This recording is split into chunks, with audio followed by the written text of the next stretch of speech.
Hidden disability is a phrase we see a lot now. Ask anyone to give examples of hidden disabilities, and they'll usually come up with the same ones. Autism, ADHD, dyslexia, and other neurodivergencies are common responses, with some mentioning mental illnesses, sensory impairments, or maybe asthma or heart conditions. A hidden disability is one which is not immediately apparent to other people. But is it possible that all disabilities can be hidden? And how does ableism or disability prejudice affect people when their disabilities aren't apparent?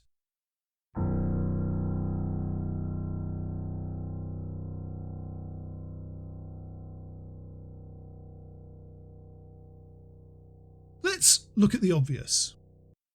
Just looking at me here sat in front of a camera, you'd not know that I have a disability impacting on my mobility and strength. If I stood up and walked across the room, you'd see it straight away. When I walk without aid, I have a pronounced limp because of spinal arthritis, and I use a walking stick to help me get around. I've used a cane since my late 20s, and most of the people I interact with regularly have never known me without it. If you saw me in a public setting, that cane would be the flag signalling to everyone that I'm disabled. If I wasn't leaning on that cane, you wouldn't necessarily even suspect. Plenty of disabilities and non-disabling impairments are easy to miss, especially when people have adapted well to a world that wasn't designed for them. Would you know that someone was deaf if they were able to lip read you perfectly? Or wore a prosthetic if their clothes covered it? How do you tell if someone has a heart condition by looking at them? Or is epileptic? Or has intellectual differences? Most disabilities are invisible if there are no physical cues to be seen. Even some of those offer no guarantee. I lean heavily on my cane to help me walk, but people also carry them as fashion accessories, as part of a costume or as a precaution. When I used a cane in my late 20s, people often thought it was an affectation rather than the essential it was. Whilst a cane is most likely linked to disability, there's sufficient doubt for it to be an unsafe assumption. Is that person wearing dark glasses indoors because they're blind? Or do they think they look cool? Oh, what about that hearing aid 1980s Morrissey? Heaven knows I'm miserable. It's a simple truth that most disabilities are or can be hidden in the right circumstances, and never has that been of more importance than now in the era of social media. There are adults I interact with regularly who have never known an unconnected world.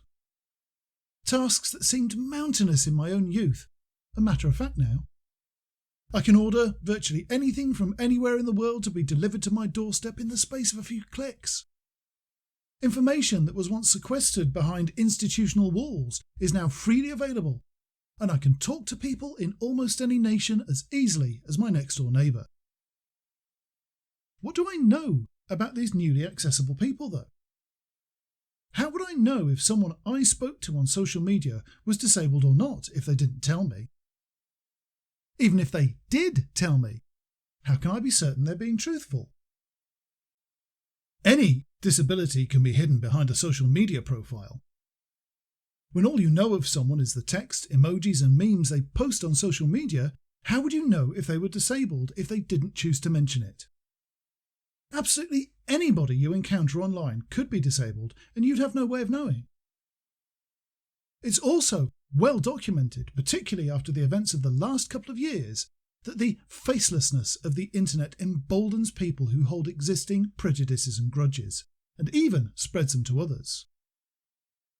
Whichever side of whichever fence you stand on, the hostility we all see on social media and in the comments of any mainstream news provider is the dark underside of the freedoms the internet has given us. It's created a difficult situation, which both mirrors and magnifies the experience of disabled people in the offline world. Able people, who would ordinarily hide behind a facade of respectability and morality, get exposed as bigots of the highest order. It's made some so blasé, they even abandon any attempt at concealing their contempt by airing their prejudice publicly in their own names, on profiles with pictures of their kids and their homes and contact details of their employers. They feel untouchable, to the point where topics that should have been left back in the 1940s, like eugenics and forced sterilisation, are now being discussed in broad daylight. When disabled people try to offer our perspective, we routinely get bullied out of the conversation. Accusations fly at us of selfishness, sacrilege, or toxic political belief. If all else fails, when a disabled person objects to being written off as a burden on society, they can be dismissed as a fraud, not disabled enough to have an opinion. Such aberrant and antisocial behaviour is only possible with the arrogance of those who are utterly sure that they represent a moral majority, or that God or government is on their side. Imagine the fear some disabled people have felt in recent months on encountering rabid rants about those who are most vulnerable should be locked away so normal people can get on with their lives. Think how disturbing it is to see ordinary people speculating over how much welfare money will be saved because so many sponges have died, or the almost complete lack of interest in the media over the disproportionate number of disabled people who have died in the COVID pandemic. What we see online influences people's conduct in real life. Whilst those who make the most destructive comments online might normally shy away from saying them to someone else's face, their confidence has been boosted, and now those prejudices are being seen more and more, as reports of harassment and unprovoked attacks on disabled people have been on the increase for years. We're not alone, because similar incidents reflecting other prejudices, like those over colour, ethnicity, sexuality and gender, are on the rise too. You might think that people with hidden disabilities are immune to ableism, but you couldn't be more wrong. Whilst everyday incidents of ableism aren't always serious or dramatic enough to report to police, casual ableism of the sort I described a couple of weeks ago is as much on the rise as the stories of abuse that occasionally appear on the news or in opposition party political broadcasts. Ask an autistic person if they've ever been called weird or a freak, been excluded or overlooked, or been told, "You don't look autistic," and you can guess their most likely answer. You could ask a deaf person if anyone has ever talked at them instead of to them in a slow, exaggerated and childish voice. Or see if someone whose life crumbled from within due to ME ever gets told they just need to eat healthy and get more exercise. Maybe then you won't be surprised at the cruel names still being pointed at intellectually disabled people, or the person who limps having to put up with being affectionately called Long John Silver, or the wheelchair users who regularly get pushed out of the way by strangers, leaned over, or have to defend themselves against demands of, "Give us a ride, eh? Can I have a go?" Hidden disabilities are never completely hidden, not even for those who aren't yet diagnosed. People with mental health conditions often don't get diagnosed until after they've already been fired, lost a partner, or alienated a friend. When adults find out they're autistic, they often rejoice at having a tangible explanation for the differences that got them bullied as children or taken advantage of as adults.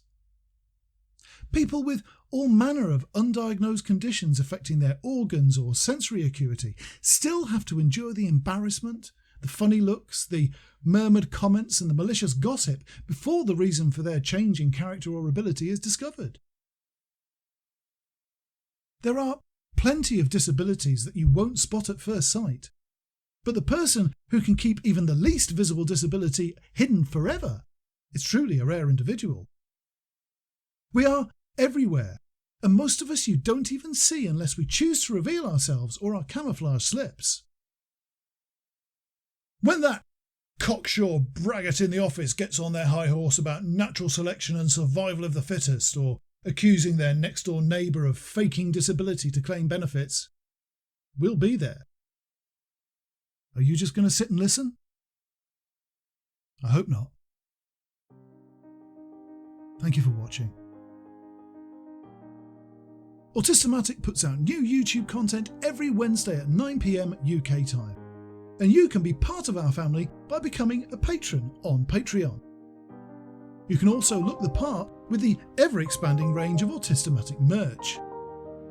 Please subscribe and help us grow by using this link here, or watch another video over here.